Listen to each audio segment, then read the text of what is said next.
Bonjour, voici le point sur la crise sanitaire au parc de Walligator et au zoo d'Amnéville. Walligator accueille un centre de vaccination qu'on a pu découvrir aujourd'hui. Oui, tout à fait. C'est la 3e édition, puisqu'on l'a fait les 13 et 14 juillet, le lendemain du discours de M. Macron, ce qui était prévu de longue date, le 20 et 21, aujourd'hui, et puis encore le 11 août, et certainement d'autres dates à confirmer avec la préfecture, l'ARS et la clinique Sainte-Anne.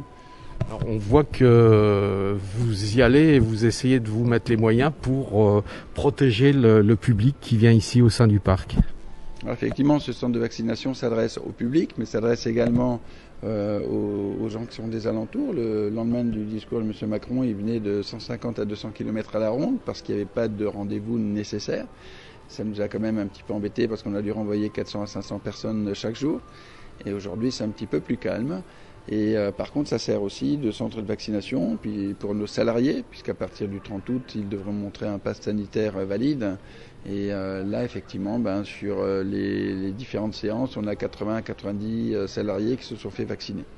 Alors, le public qui vient découvrir ce parc, qu'est-ce qu'il faut qu'il ait aujourd'hui pour pouvoir rentrer à l'intérieur ?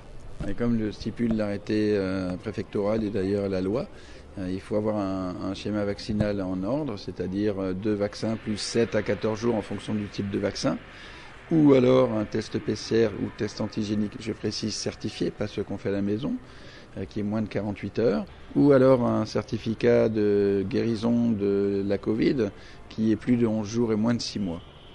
Ça doit être assez compliqué quand même pour vous, cet accueil du public aujourd'hui. Ce qui est le plus compliqué, c'est les réactions. Ce qui est le plus compliqué, c'est de mettre du personnel en plus et d'avoir des frais en plus. Mais c'est surtout les réactions. Alors on a mis avec un pharmacien, pas trop loin d'ici, en place un bungalow et il fait un centre de dépistage à partir de 10 heures et jusqu'à 12, 13, 14 heures en fonction de la fréquentation. Ça, nous ne touchons rien du tout. Parfois on nous le reproche quand c'est fermé. Mais par contre, ça permet aux gens de venir se faire tester via un test antigénique et ils ont le résultat dans les 15 minutes sur leur smartphone. Au sein du parc, il y a des obligations ? Oui, j'ai maintenu avec mon équipe le port du masque pour continuer à préserver les uns et les autres parce qu'il ne faut pas oublier que le personnel n'est pas aujourd'hui assujetti à un pass en ordre. Ce sera le cas à partir du 30 août, même si nos salariés portent le masque, ont des gants, changent les gants régulièrement, désinfectent les attractions. Parce qu'on n'est jamais à l'abri, puisque même avec un vaccin, on peut encore tomber malade ou être porteur et le transmettre à d'autres personnes. Mais effectivement, aujourd'hui, c'est masque obligatoire. À partir de 11 ans, dans tout le parc, comme d'autres parcs, on suggère fortement qu'à partir de 6 ans, il est même plus intéressant de le porter. Ça a un impact assez important sur la fréquentation, enfin en dehors de la météo, bien sûr. Écoutez, oui. Alors hier, la météo était vraiment pas bonne, mais quand on baisse de plus de 2700 visiteurs par rapport à l'an dernier, de près de 3000 visiteurs par rapport à il y a 2 ans, il n'y a pas que la météo qui peut expliquer ça. Et on a vu, avant le 21, le week-end, on a fait 10 000 visiteurs sur 2 jours. On a encore fait de très fortes journées le lundi, le mardi. Et puis depuis, malheureusement, on a entre moins 35, moins 55, parfois moins 70%, alors que la météo est clémente. Il va y avoir des animations tout au long du mois d'août chez vous, que les gens vont pouvoir venir découvrir. Alors déjà, il y a une super production de Tim Silver, qui est magicien, qui nous offre un spectacle qui représente le coût d'une attraction et qui, non seulement en dehors du coût, est un spectacle qui est génial, qui permet à tout un chacun d'aller sur la page Facebook et de lui proposer un défi à relever. Et il va relever certains de ces défis. Il a un gros succès. Donc c'est la grosse animation, la grosse attraction de la saison. On parlait effectivement du pass et des contrôles supplémentaires. On a le contrôle Vigipirate, on a le pass, mais en même temps, on est en gestion de bon père de famille, on a des coûts supplémentaires. Et donc quand on a peu de monde et qu'on a le personnel qui est présent, on est obligé effectivement de renforcer les équipes pour le mois d'août, mais aujourd'hui c'est une catastrophe économique. Les perspectives, comment vous les voyez là aujourd'hui ? Alors c'est bien d'avoir 63% de la population qui soit vaccinée. Il en reste encore 37%. Et dans les 63%, tous ne vont pas dans les parcs, les zoos, les acrobranches, les parcs autres. Donc c'est compliqué, il nous manque encore ces 37%. Et aujourd'hui, ils n'ont pas tous les 2 vaccins, plus le nombre de jours nécessaires.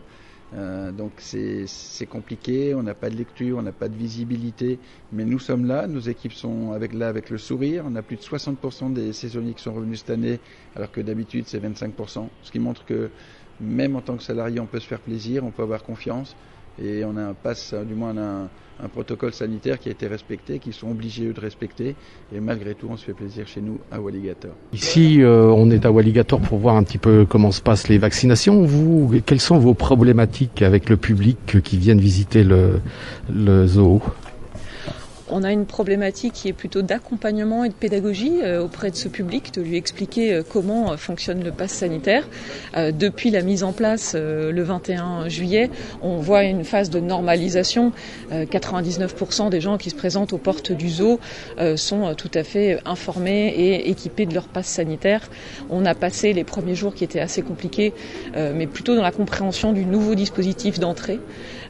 Aujourd'hui, ça s'est normalisé. Maintenant, on espère que le parcours vaccinal complet des personnes va les pousser à venir au zoo dans les prochaines semaines. C'est pas un frein à la fréquentation ? Sans doute un frein, puisqu'on a un retrait en termes de fréquentation. Mais on le voit, dès que la météo est clémente, le public vient aux portes du zoo en nombre. Donc on espère plutôt que la météo sera avec nous sur la fin du mois d'août et que le parcours vaccinal étant complet, le plus de monde pourra venir au zoo. Votre personnel et les animaux sont vaccinés ? Nous avions pris les devants et dès le mois de mai, avec la ville d'Amnéville, nous avions entamé le parcours de vaccinal de nos publics. Donc nos employés sont quasiment tous vaccinés. Et évidemment, nos animaux ont un suivi sanitaire tout à fait complet. Donc les gens peuvent sans risque venir dans ce zoo et découvrir un petit peu tout ce monde animal. Nous avons à cœur la sécurité de notre public, c'est notre premier métier puisque nous sommes un établissement recevant du public, donc c'est vraiment notre métier, la sécurité. Et donc évidemment, aujourd'hui tout est fait pour que le public puisse profiter du zoo sans inquiétude et sans difficulté.